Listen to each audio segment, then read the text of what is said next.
Vou começar o meu testemunho falando sobre a conversão dos meus pais na Igreja Pentecostal Cristo Reina. Na época de suas conversões eu tinha 12 anos e acompanhava os meus pais para a igreja. Aos 13 anos decidi entregar a minha vida a Jesus e comecei a cantar no grupo de louvor da igreja. Estava todos os dias com os meus pais no culto, mas não sabia o que era uma vida convertida sinceramente. Continuava falando palavras chulas e arrumando confusão na escola com as meninas. Os meus pais não davam testemunho em casa e discutiam quase todos os dias por causa da televisão. O meu pai queria assistir filme e a minha mãe novela. Os meus pais eram o exemplo para a minha vida. Tudo que eles faziam em casa na minha concepção estava certo. Eles diziam que sabiam o que era certo e o que era errado para mim. Se os meus pais tivessem dado testemunho de verdadeiros cristãos, eu teria sido uma cristã verdadeira por observar os seus modos de vida e querer aprender.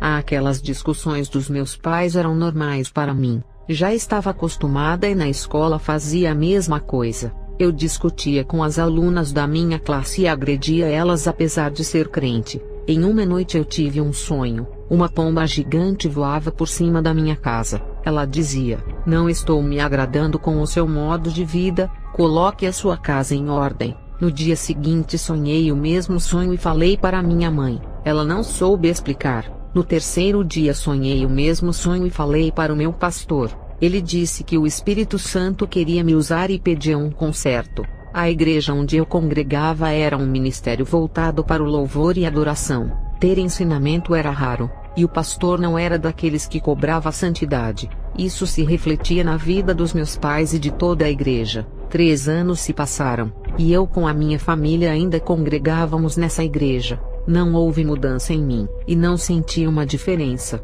Eu era uma daquelas adolescentes ímpias. Antes de ir à igreja, se eu deixasse de ir à igreja ou parasse de fazer a obra, os membros e o pastor me chamariam de desviada. Mas a verdade é que nunca me converti, apenas era uma obreira participante da igreja. Eu estava andando na rua, e Deus usou uma mulher que não era da minha igreja. Onde eu congregava não tinha pessoas usadas daquela maneira. Aquela mulher se aproximou e disse: "Deus irá lhe fazer de atalaia dele." Estava com 3 anos de ministério e não sabia o que era conversão. Agora com 16 anos, as promessas de Deus chegaram para mim, e foi o que aconteceu. Eu ouvi uma voz suave quando estava no meu quarto. Eu fui ao encontro de Jesus que me esperava e entramos no inferno. Vi um homem rico que ardia no fogo. O Senhor Jesus mandou aquele homem dizer o porquê estava ali. Ele disse: "O meu dinheiro me prendeu nas coisas materiais. Quanto mais tinha, mais eu queria gastar com luxo, prazer e mulheres. Eu não tinha tempo de ir à igreja por causa do dinheiro que me trazia bem-estar.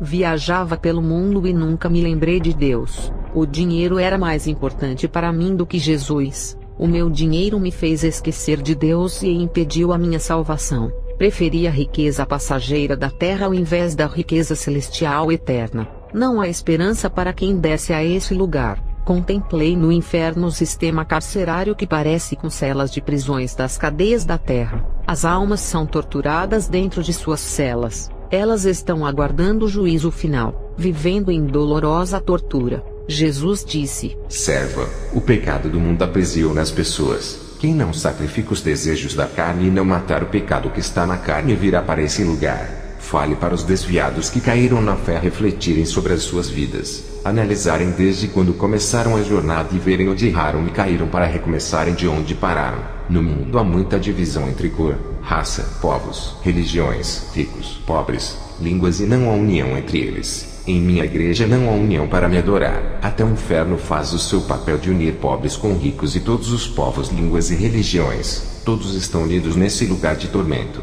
Jesus me mostrou pessoas no inferno que endeusaram os seus dinheiros e bens materiais. Contemplei pessoas que tinham poder aquisitivo na terra e influências como presidentes, juízes, governadores, reis, rainhas, imperadores, bancários e empresários. Todos esses não ajudaram os pobres, e quando morreram não levaram nada, deixando tudo na terra. Esses foram esquecidos quando morreram. Tanto o rico como o pobre no inferno não existe superioridade. Todos esses homens deixaram os seus bens e as suas fortunas milionárias, e agora todos estão em um lugar de miséria eterna. Um deles gritou dizendo: eu daria toda a minha riqueza na terra para viver uma vida miserável lá. Eu queria voltar para a terra e ser a pessoa mais desprezada lá do que ficar nesse lugar de tormento. Deixe-me voltar à terra e ser um mendigo comedor de lixo, mas não me deixe ficar aqui. Fale para as pessoas da terra não se apegarem ao dinheiro e ajudar aos pobres. Ao ver aquele homem implorando para voltar à terra, foi tão triste.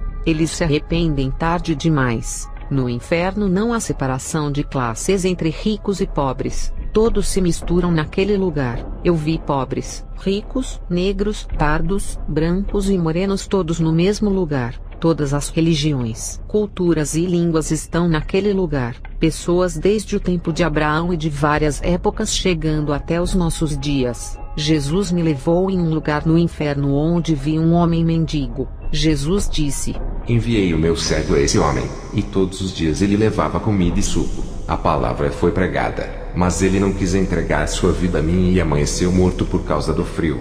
O cobertor que esse homem ganhou não foi o suficiente para lhe proteger do frio.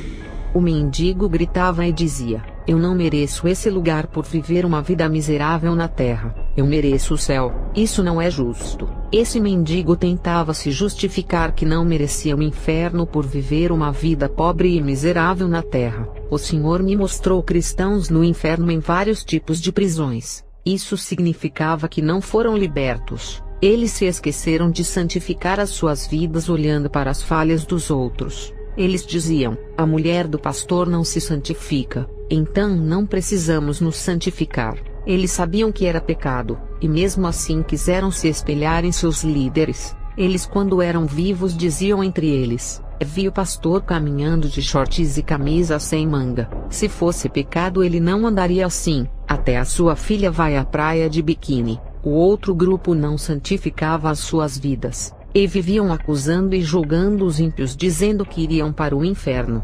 Contemplei um pastor no inferno por tolerar o pecado em sua igreja. Ele sabia do pecado do povo e mesmo assim não corrigiu o rebanho. Jesus disse que tocou várias vezes no coração dele para pregar a santidade, mas ele resistiu ao Espírito Santo. Usou até um servo para falar para ele pregar. Ele não se arrependeu e não deu ouvidos, sendo rebelde, até que a paciência de Deus chegou ao limite. A morte tocou nele por escolher andar nas trevas, rejeitando a verdade. Eu vi uma mulher no inferno que não se converteu a Jesus por enxergar defeitos em todas as igrejas. Ela andava em uma igreja muito liberal e se sentia envergonhada, pois dizia que o povo não havia se convertido por ser igual aos que estavam no mundo. Depois ela foi para uma igreja rígida e não suportou a doutrina. Ela disse que era a doutrina de homens e que não precisava de tudo aquilo. Ela morreu sem assumir o compromisso da salvação. O tempo passou, a morte chegou e ela está no inferno.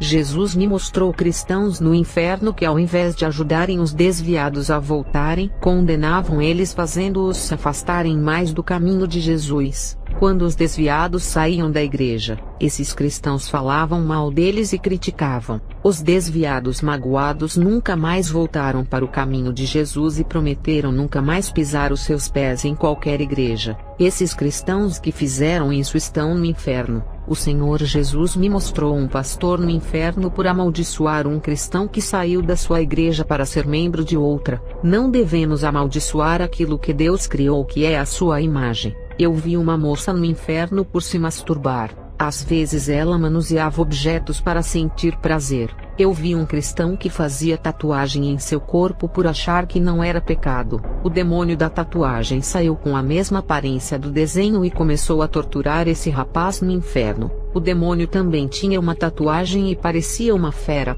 Satanás estava sentado no seu trono. Ele estava elegante, mas de repente aquela capa de boa aparência caiu e se transformou em um monstro horrível. E quando ele olhou para os cristãos sofrendo no inferno, deu uma gargalhada espantosa. Ele estava feliz. Ele disse aos demônios: estamos vencendo a igreja. Veja a minha vitória. Olha quantos cristãos estão nesse lugar. São os nossos prêmios. A batalha para trazer essas almas foi difícil, mas conseguimos. Satanás deu ordem para um terrível demônio ir à igreja. O objetivo era trazer aquelas almas ao inferno. Um demônio feio de 3 metros se levantou e subiu à terra. O Senhor Jesus me mostrou cristãos no inferno por cometer pecados e ocultos sem ninguém saber. Esse grupo de cristãos esconderam os pecados dos seus pastores para não serem corrigidos, mas de Deus não puderam esconder. Jesus me mostrou a terra. Eu vi milhares de olhos de fogo espalhados pelos 4 cantos do mundo. Esses olhos não fechavam e estavam observando tudo. Jesus disse: Os olhos de Deus estão por toda a terra, e nada poderá se esconder de mim. As pessoas e as leis da terra são injustas. Inocentes pagam por crimes por falta de provas, mas a lei de Deus é justa e a sua medida é certa. Jesus me mostrou o lugar dos falsos profetas e fundadores de seitas, e do outro lado desses fundadores eu vi milhões de pessoas que eles trouxeram ao inferno por causa das suas seitas. Essas pessoas amaldiçoavam os fundadores das seitas por terem jogado eles no inferno. Eu vi no inferno a profetisa Ellen White. Jesus disse: Ela está aqui nesse lugar por inventar heresias. Profetizou mentiras e ainda tinha ligação com os satanistas que ajudaram o seu ministério a crescer. Ainda ensinou os seus membros a guardarem o sábado pisando na minha graça. Aquele que quiser viver na lei que nunca peque. Foi para isso que eu fui sacrificado. Quem escolhe viver na lei, terá que se salvar por ela sem cometer nenhum pecado igual a mim. Todas as seitas que rejeitam a minha graça rasgam o contrato da nova aliança. Quem viver no contrato da velha aliança será amaldiçoado e irá para o inferno. Essa mulher que estás vendo mentiu dizendo que não existia o inferno e agora está nele.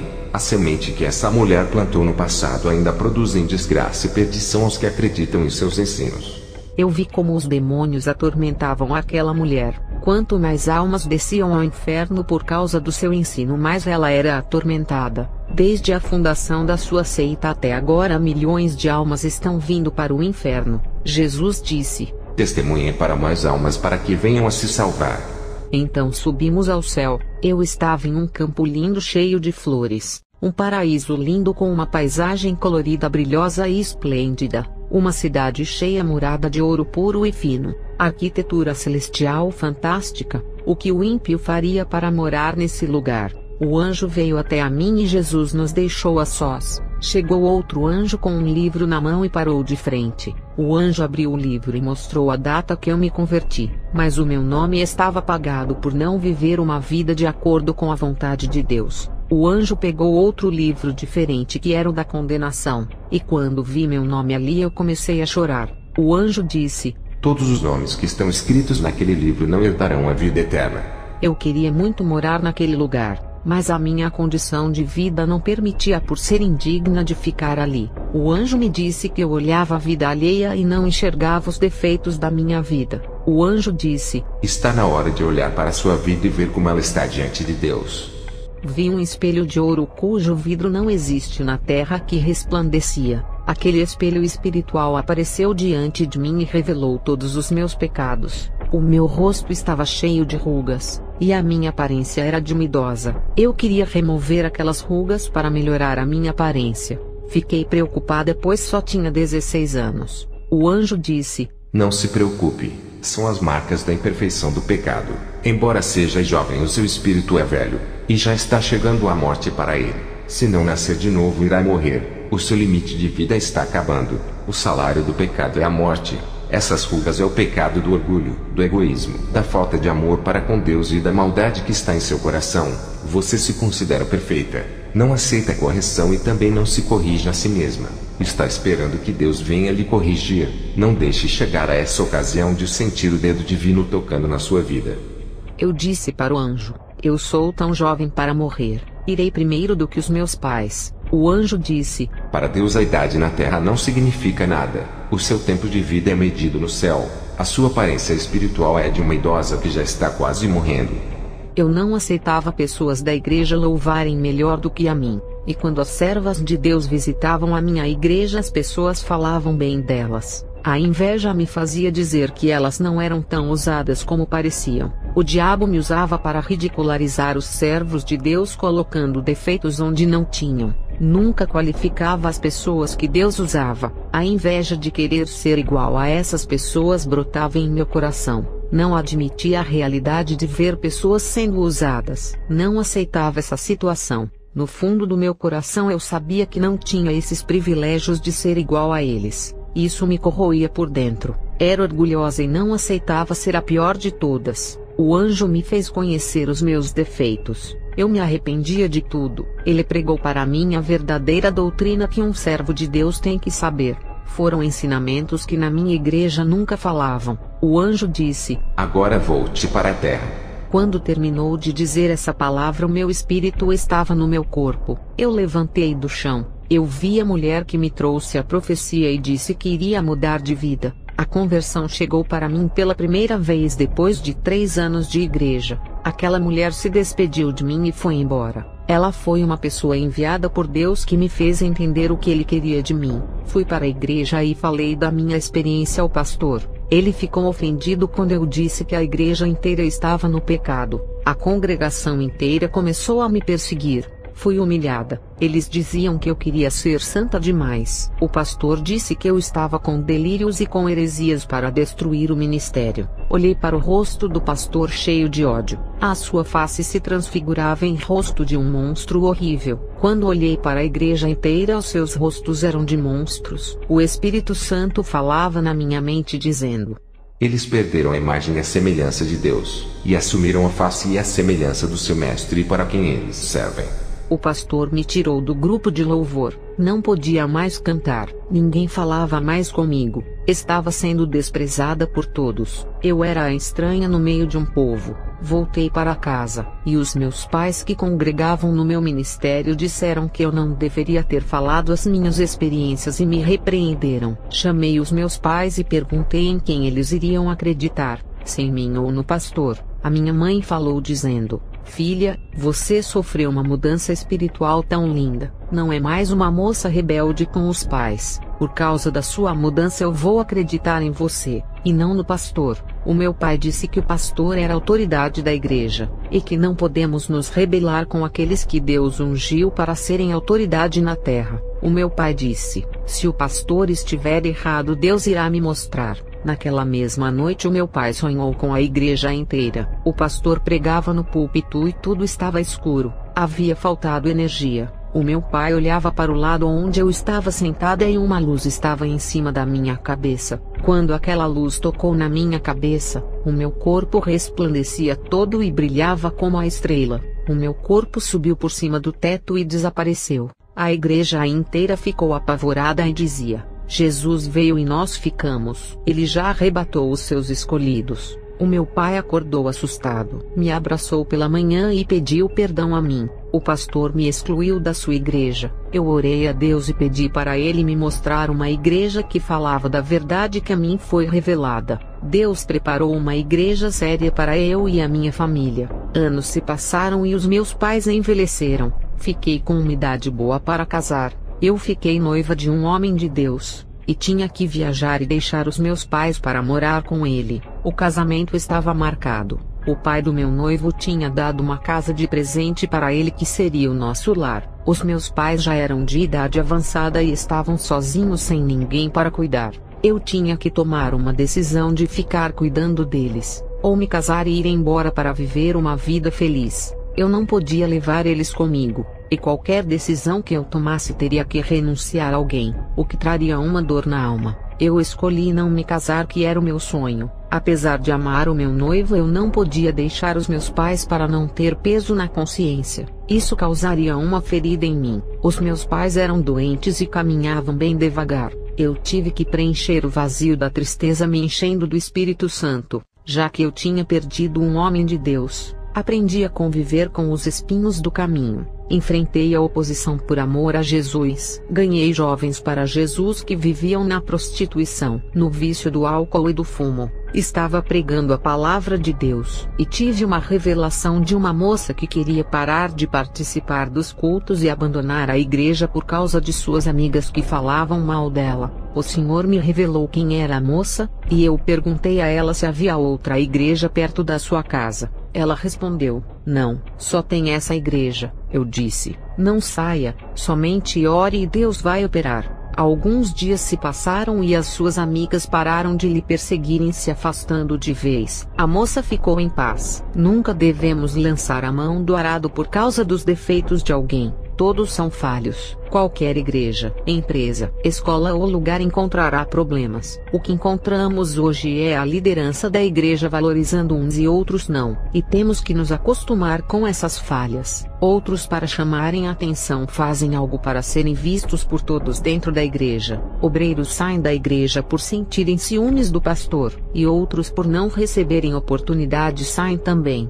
Isso não deveria acontecer. Eu vi duas crentes discutindo. Uma disse: não vou mais para a igreja para não ver mais o rosto dessa pessoa. A outra respondeu: não vou mais congregar na igreja. Não há mais clima para eu ficar nesse lugar. Tenho visto tudo isso pelas igrejas onde vou pregar. Não sou pregadora, apenas uma serva que faz a vontade de Deus, que é pregar o evangelho a todos. As pessoas se desentendem e esquecem que Jesus não se agrada disso. Muitos cristãos procuram problemas para as suas vidas através de suas atitudes, decisões e práticas sem a direção de Jesus. Eu encerro o meu testemunho. Que Deus abençoe a igreja. Amém.